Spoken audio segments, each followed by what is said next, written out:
struck down an attempt in Nassau County to force trans athletes to play on sports that align with the gender they were assigned at birth. I spoke with Jennifer Weiss-Wolf at NYU Law, and she said there are already rules and regulations about these issues. There are laws already on the books in the state that this is not going to change. I really think that what is happening is we're seeing an extensive PR campaign to try to distract people, which is exactly what's happening. She said it's about time for New York to join other states in writing stronger anti-discrimination protections into the state constitution. But there are people on both sides here, those who really support the proposition and those who are against it, who do agree on one thing. They say the language on the ballot initiative could be clearer. And listeners are probably going to hear more about this debate as the election heats up with abortion front and center. Yeah. WNYC's Jessica Gould. Jess, thanks so much. Thank you. Stay with us. Marketplace is next. The Biden administration wants every home in the U.S. connected to high-speed internet by 2030. But an 800-person town in the mountains of Kentucky already hit that goal back in 2013. We just seen all kinds of things improve and change and allow our people to do things not only just as good as our neighboring towns that are bigger, but even better. How fiber internet changed the town of McKee, Kentucky. That's coming up on Marketplace. We'll be back with All Things Considered at 7. WNYC is supported by New Jersey Performing Arts Center, presenting a timely conversation with former U.S. Representative Liz Cheney about democracy, politics, and bipartisanship at NJPAC in Newark, October 27th at 3 p.m. Tickets at njpac.org. WNYC, independent journalism in the public interest. 93.9 FM and AM 820. NPR News and the New York Conversation. And on the third day, they went to McKee, Kentucky. From American Public Media, this is Marketplace.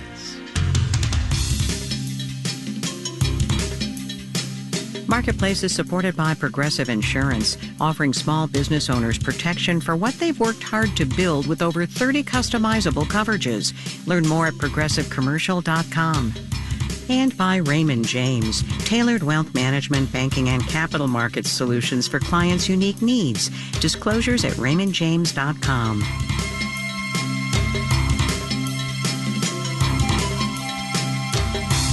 In Los Angeles, I'm Kai Ryssdal. Wednesday today, 28 August. Good as always to have you along, everybody.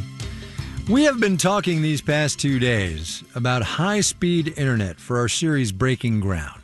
That's as the federal government rolls out the $42 billion BEAD program. That's Broadband Equity Access and Deployment, part of the bipartisan infrastructure law. And we have focused on the supply chain. Fiber's future-proof. These cables that I've showed you that we've made today, we're making those to be able to survive outside for decades. And the behind-the-scenes work that the state government in Frankfort, Kentucky is doing with the feds to get the money out the door. There's a gentleman that works for the state government here who has coined a phrase that I love, and when he's talking about the program, he says, Internet for all means every hood and every holler. And we're going to wrap things up today in a place that sticks out for being ahead of the curve. We don't have so many things, but now we have something that not a lot have, and it's high-quality broadband in the middle of nowhere. We left Frankfort and drove about 2 hours southeast, up into the Appalachian Mountains. There are big stretches of this drive where it's just this windy, narrow, two-lane highway surrounded by trees and mountains and limestone. Eventually, we got to the town of McKee. Population as of the 2020 census, 803. We're here because McKee did with broadband what the federal government is trying to do now 10 years ago. We're up on a hilltop, great view, tons of trees. We walked up the driveway into a brick colonial home. Hi. Hi, how are you? Very well, thank you. How are you doing? Fine, thanks. I'm Kai. Hi, I'm Rita. Nice to see you, Rita. How are you? Nice to meet you. Greg? Greg, how are you? Good to see you. Doing great. Yeah. Thanks for the hospitality. Yeah, I'll come on in. Pun absolutely not intended, by the way, given that this is, a B&B. Redith and Greg Lakes run Clover Bottom Bed and Breakfast out of their home in McKee, and we took a seat out by the back porch next to the pool. This is nice out here. Thank you. Lovely, actually. Man. First thing I want you to do is tell me who you are and where we are. Well, I'm Redith Lakes, and we run a bed and breakfast, and I don't really know what to say. I'm the nervous one. It's all right. How's business? It has been fabulous. We have met so many wonderful people, a lot from other countries. Greg and Redith have been in the B&B business for 5 years. The other reason why we feel like has been successful is this one here is a killer cook. Oh, there you go. So I hang out in the kitchen and stay out of her way and do whatever she asks. I hear that. So I guess I could introduce myself. My name is Greg, and I work for her. Yes. You're from around here, right, Greg? You're born here? Yeah, born and raised right here. We met at Eastern Kentucky University, and one thing led to the next. We wound up back here, and we built our retirement home, I guess you could say. This land where our house is sitting now was his first home. Their house burnt when he was a small child. And when we first got married, we bought a little used trailer and put it on this lot. So this land means so much to us. They own 60 acres now. Greg is constantly making improvements, adding ponds and hiking trails and a gazebo. I want to talk about how you run the business and what technology has meant for you. And I want to talk about people who come here to actually do business and stay and you know, work off the grid, as it were. Okay. I will say this, you know, to run any small business, it's very tough, especially right now.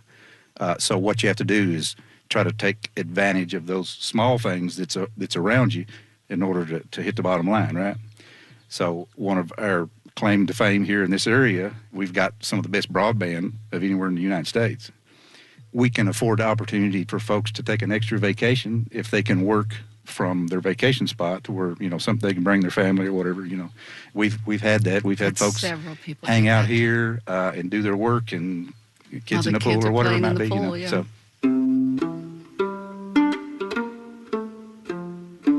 The Lakes business has only existed since McKee has had fiber internet.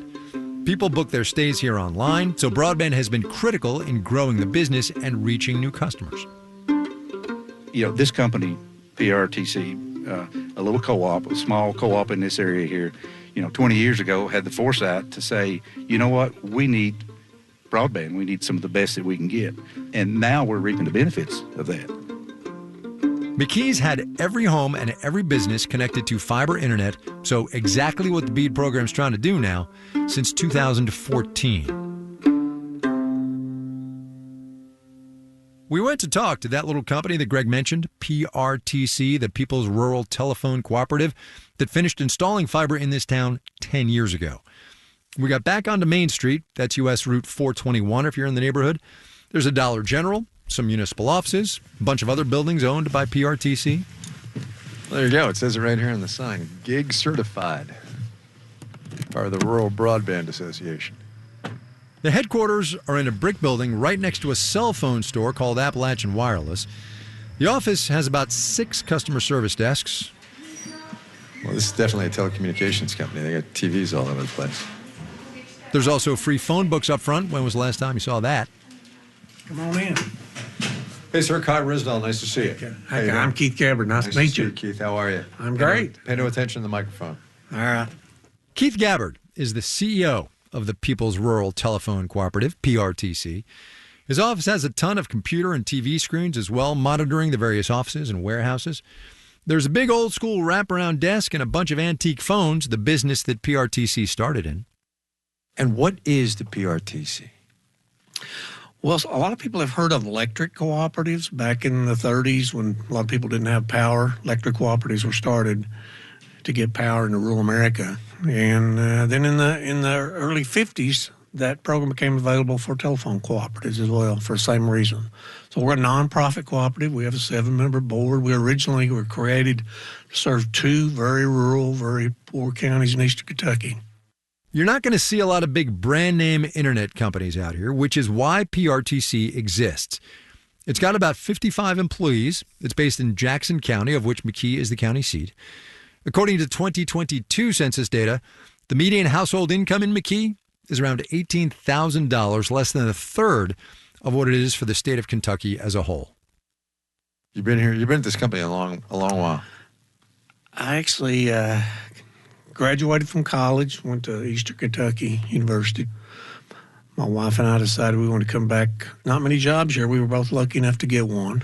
And I started here in 76. I had a business degree in management, but I started out answering the phone. And been here 48 years. In his almost 5 decades at PRTC, Keith has seen it go from just a telephone cooperative to a business that does television and internet services now too. First, they did dial-up and then DSL. We were constantly having to try to rebuild and upgrade because it just wouldn't get in the speeds DSL wasn't that people wanted. And so 2008, we decided, we'd heard a little bit about fiber to the home. We thought we're going to borrow. We had always borrowed from USDA or US. So we borrowed $20 million to start a fiber to the home system in part of our area. And you were super early. 2008 is crazy early to be doing fiber, especially out here. Well, yeah, we were one of the first in Kentucky for sure, and one of the first in the country. History reminder here for a minute.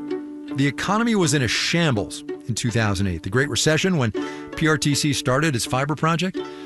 But there was also the $800 billion American Recovery and Reinvestment Act, the Obama stimulus. And for PRTC, that law meant more federal grants and loans that they used to keep building out fiber. So that was $45 million. We thought we could do both of our whole counties with that, but it took about $5 million more, and we used our own capital for that. So it was $50 million to do both counties. The combined population of the 2 counties that PRTC serves is about 18,000. And again, it cost $50 million to connect them all 10 years ago. The thing about stringing wire out here is that you can go, well, maybe not miles, but you can go a long way without seeing more than 2 or 3 homes in 2 or 3 places, right? The density just isn't there. So make that make sense. Well, partly the fact that, part of this was grant money helped. Certainly wasn't all grant money. But, we don't have to make big profits. We're a nonprofit. So if we can break even and in the long run provide the services our people need, that's what we're about. And we just felt like this would be a game changer for our community. I don't think we realized how much of a game changer, though. I need you to describe for people who haven't seen it the terrain around here, because that's the thing. Yeah, we have a lot of mountains, a lot of rock. We're not able to bury much of our cable. Most of it's aerial just because of the rock. A lot of forest, a lot of trees, a lot more trees than there are people in homes. Give me a for instance on how hard it is to lay fiber around here. Well, we got a little notoriety when one of our contractors was using a mule to go up a mountain to pull the fiber on the poles. And I think the irony of that caught a lot of people's attention because, using a mule to do this state-of-the-art fiber, we don't use that as much anymore. We use 4-wheelers or ATVs or things like that. But the mountains here are up and down, and you have to go across them, and you have to go across the valleys and up and down the mountains. That's where the people live. Jackson County is exactly the kind of place we were talking about yesterday with Chip Spann from the Commerce Department, where installing fiber is really hard and really expensive. It's why a lot of companies haven't invested to connect rural America to fiber internet. Do you have a sense, I'm sure you do actually, an exact sense of what it cost you per mile to string all that fiber? Yeah, it was about $50,000 a mile at that time. Now it's more like $70,000 to $100,000 a mile. Yeah, and that $50,000 took into account that we already had the buildings, some of the electronics, the poles, all that infrastructure was already in place. The most expensive internet plan from PRTC is about $100 a month for 1 gig both upload and download. The cheapest, still well above the FCC's definition of broadband, costs about $50 a month. PRTC is expanding its coverage into other counties nearby, places where they're not already the phone company that owns the utility poles. That makes a difference. It means the whole process costs more and takes more time. It means PRTC is going to need to hire more, and to get it all done, they're probably going to apply for BEAD funding to finish those builds, sending their bids to Megan Sanfus, who we talked to yesterday at the state broadband office. Where would this company be without federal money? Well, we started in 1950 borrowing money from the federal government, so I don't know that there would be a company without federal money. You know, we've borrowed money from them from day one, and hundreds of millions of dollars from them over the years. Couldn't have done it without the feds. No, I don't see how. This is one small example of government in this economy changing one small rural area of Kentucky. It's also a story about how Keith and PRTC used a patchwork of grants and loans from 15 years ago that doesn't compare to the $42 billion BEAD dollars available today. What did it do for the people of this county to have this service? You know, I grew up in this county, and of course people are always going to complain about what you don't have. And we always complained about, okay, we don't have a 4-lane highway, we don't have a hospital, we don't have a college, we don't have a Walmart. But now we have something that not a lot have, and it's high-quality broadband, gigabit-capable broadband in the middle of nowhere.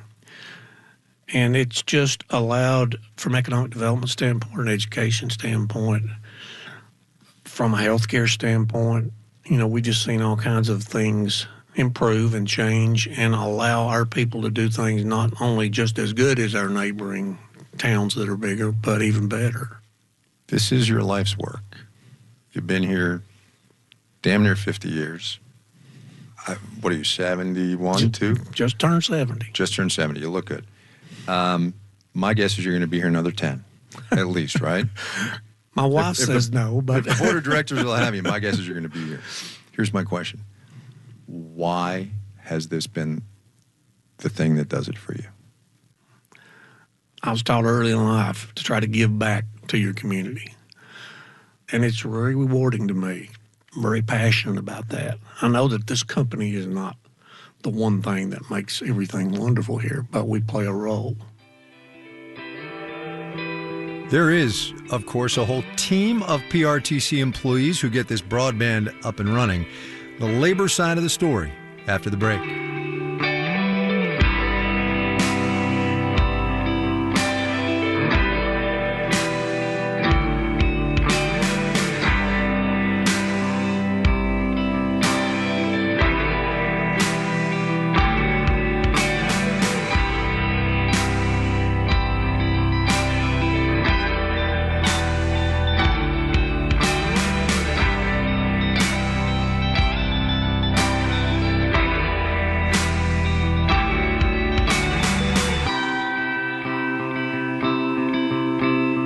Marketplace Numbers is supported by GitLab, the AI-powered DevSecOps platform. GitLab, software faster.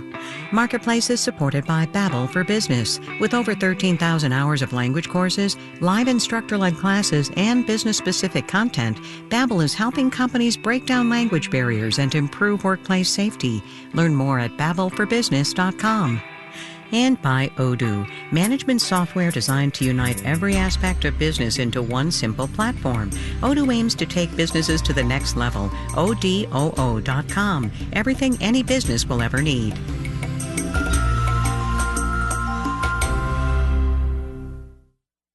WNYC supporters include Level 33 Entertainment presenting Across the River and Into the Trees, based on the Ernest Hemingway novel, a compassionate love story starring Liev Schreiber, only in theaters this Friday. WNYC is built on listener support. Your donation supports reporting from the WNYC Newsroom, NPR, and the BBC. Keeping you informed and connected to events in your community and the world is our commitment to you. Please commit to us with your financial contribution today by becoming a member now. Visit WNYC.org and click on Donate.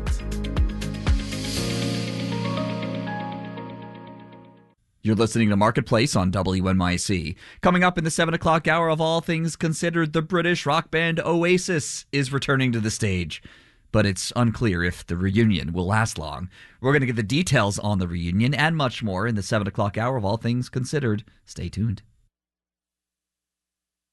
This is Marketplace. I'm Kai Ryssdal. We have been reporting on broadband internet this week as federal and state governments work together to try to get $42 billion from the bipartisan infrastructure law distributed. And in all of our conversations with experts about this, pretty much everybody mentioned one big hurdle in getting every household in this country connected to high-speed internet. It's not the topography or sparsely populated rural areas like we've been talking about in Kentucky the past couple of days. It is something that's going to affect every part of this country. There just aren't enough people who can work with fiber in the field. Keith Gabbard drove us out to another company building in McKee, the PRTC Distribution Center, where some of the staff that installs the fiber is based. Oh, yeah, it's a warehouse. Yeah. Oh, look at all that fiber. That's a lot of cable. Yeah, that is a lot of fiber and all different sizes. These huge reels are just like we saw at the Prysmian manufacturing plant earlier this week, but PRTC buys from Corning, another of the three manufacturers that do fiber and cable that meets federal domestic manufacturing requirements. We left the warehouse floor, went up the stairs to a narrow hallway, lots of little offices coming off it. Matt back here anywhere, brother? He's getting ready to get invaded. Here he is. We found you. Here's Matt. You want me to get in this mic? Yes, would you? There you go, Matt. How are you? I'm Kai. Good to see you. Matt Bingham. And I'm supposed to hold this. Thanks for your time. I really appreciate it. Really appreciate it. Yes, you are. Hold up nice close, just like this. I'm going to sit over there. Well, yeah. That's all right. Go ahead. Have a seat anywhere you want to. Tell me who you are and what you do. All right. Matt Bingham, install repair tech supervisor for People's Rural Telephone. How many people you got working for you? Somewhere around 20. Matt's office wasn't all that big. He's got some framed certificates, mostly having to do with his work in fiber, but mainly the space is covered in framed photos of his wife and kids. You got 3 boys, huh? Yeah, three small boys. They're going to grow up with this in their house. Oh, yeah, it's compared to the way I grew up. Oh, I've heard my iPad, my Alexa. My 3-year-old was talking to Alexa the other day, trying to get her to do something. And I'm like, when I was 3, I was playing with a stick in the yard, you know. Tell me about yourself. Where'd you come from? How'd you wind up here? I was born and raised here. Went to school, to county school. I had all intentions of going to college and doing something else. I guess I was probably junior in high school, and I really got to think about it seriously and thought, you know, I really don't want to go through 4, 6, 8 more years of school. So I started thinking about, you know, what can I do and stay in the county. And being the type of person that I am, wanting to work outside was a big thing. Didn't want to do factory work or anything like that. Really, the only options you had was the local electric co-op or here.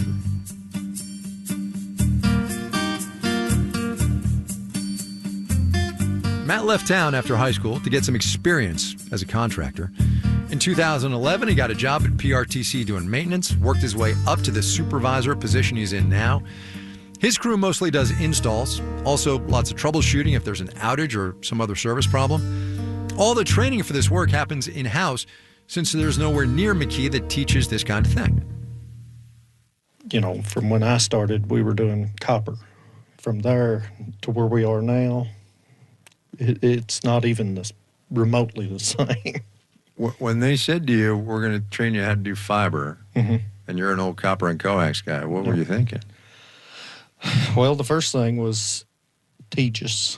It was the first thing that come to my mind. I can remember a guy, we hauled a reel fiber out to a job, and he pulled off the end of it, and he said, this stuff ain't as bad as everybody says, and he took it and just bent it double. And he said, when you hear that, you've ruined it. And I thought, oh my gosh, we'll never be able to do this. But learning to do it wasn't that hard. It's unrealistic in the way that it works and how it works and what it does. It's unreal. Just the information in the data. Yes. I mean, when you think about it and you think about the information going across a piece of glass the size of a hair, it don't even seem real. I kind of said the same thing when I visited the fiber manufacturing plant, and Matt's a guy who does this stuff for a living. Can you see the change, like in people coming and all that? Oh, yes. I mean, I can think from, whenever I was in high school and I was dating my wife, she lived about 15 minutes away from me, and as I drove out the road, I could have told you every house, everybody's name. Now, it's... Well, they're from Texas or they're from Wyoming or, Oregon, wherever. Before, if they was somebody from another state moved out the road, that was a big deal. Now it's everywhere. Is that a good thing or a bad thing? It's... Or is it just a thing? It's just a thing. I mean, it's a good thing. When I was doing installs and I had a customer that I knew was from somewhere else, I'd ask them, how'd you end up here? Well, I seen it online, and it was all of them. How'd you hear about Jackson County? Because this is the middle of nowhere to me. But yeah, it's a lot of opportunity, a lot of growth. And it keeps you busy. Oh, yes. Very, very busy. We'll get out of your hair, Matt. Thanks a lot. All right.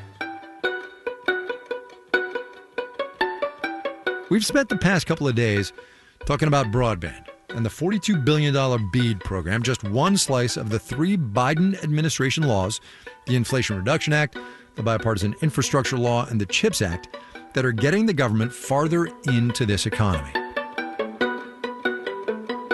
There are still a lot of variables. It's an election year for one, and we're not going to know the full impact of the BEAD program on this economy for a long, long time for another. But the thing about policy changes and long-term investments like this is that at the end of the day, it's not about who's in the White House. It's about the people on the ground doing the work. It's Tracy Overcash and the crew at Prysmian scaling up fiber and cable production. It's Chip and Megan driving around the state of Kentucky trying to find every location that needs broadband.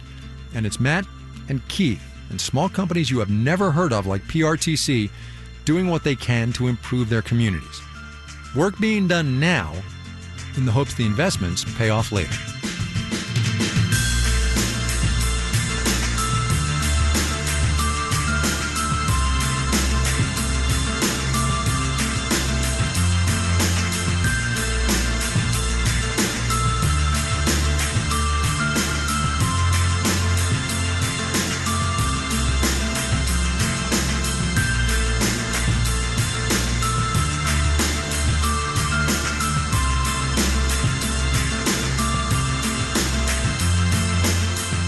Marketplace is supported by the Peter G. Peterson Foundation, a nonpartisan organization dedicated to raising awareness and accelerating action on America's fiscal challenges to build a brighter economic future for the next generation. Learn more at pgpf.org. This final note on the way out today. We spent a lot of time for this story driving around and talking to people in McKee, Kentucky. And one of the big ideas that kept coming up from basically everybody was local pride. PRTC started, as Keith Gabbard was telling me, with telephone service back in the 1950s, when bigger companies just weren't all that interested in a place like McKee and Jackson County. Fast forward to today, with all of that BEAD money on the line and a very, very different telecommunications competitive environment. $1 billion is a lot of money. It's attracting a lot of attention. You are clearly an ambitious guy with big ambitions for this company. You're in surrounding areas and counties, as you've already said. People are going to start looking and saying, I can make some money there.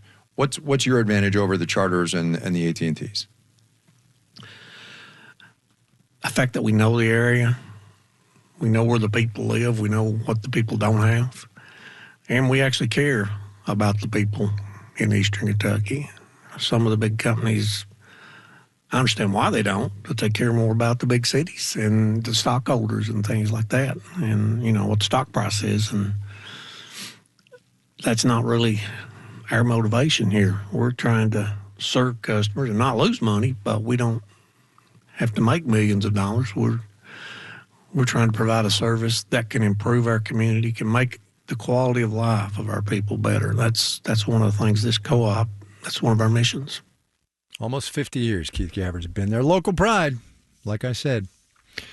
Our media production team includes Brian Allison, Jake Cherry, Jessen Dueller, Drew Jostad, Gary O'Keefe, Charlton Thorpe, Juan Carlos Tirado, and Becca Weinman. Jeff Peters is the manager of media production. I'm Kai Risdall. We will see you tomorrow, everybody.